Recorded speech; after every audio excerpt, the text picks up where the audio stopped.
Two wheeler வச்சிருக்கக்கூடிய எல்லா நண்பர்களும் இந்த பதிவை கவனிங்க. உங்களுக்கான முக்கியமான பதிவுங்க. பொதுவா டூ வீலர் வச்சிருப்போம். அதை கொண்டு போய் ஏதாவது ஒரு பள்ளத்துல ஏற்றி இறக்கினாலோ இல்ல லைட்டா இதுல மோதினாலோ இந்த மாதிரி ஃபோர்க் வளைஞ்சிரும். இப்போ இந்த பிளாட்டினா வண்டிலையும் பாத்தீங்கன்னா 2 ஃபோர்க்குமே வளைஞ்சு போச்சு.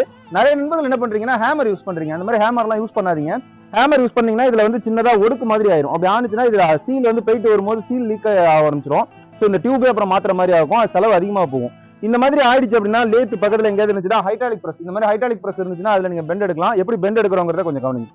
இப்போ பாத்தீங்கன்னா நம்ம double side V block set பண்ணிருக்கோம். இந்த வி பிளாக்ல இந்த ஃபோர்க் இப்படி செட் பண்ணிடலாம். செட் பண்ணி மேக்ஸிமம் கீழே இறக்கிட்டோம். இப்போ இந்த பிஸ்டனுக்கும் இந்த இடத்துலையும் கவனிச்சீங்கன்னா உங்களுக்கு தெரியும் எவ்வளவு கீழே போயிட்டு வருது பாருங்க.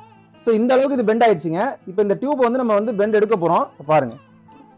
இதை லோர் ஓவரா கொடுக்க கூடாதுங்க. சப்போஸ் ஓவரா கொடுத்தோம் அப்படின்னாலும் இந்த பைப் பிஸ்டன்ல மோதியும் வளைஞ்சிரும். ஸோ அதையும் கவனமா செய்யணும். இல்லைன்னா இந்த சீல் போயிட்டு வரும்போது ஆயில் லீக்கேஜ் ஆயிடும்.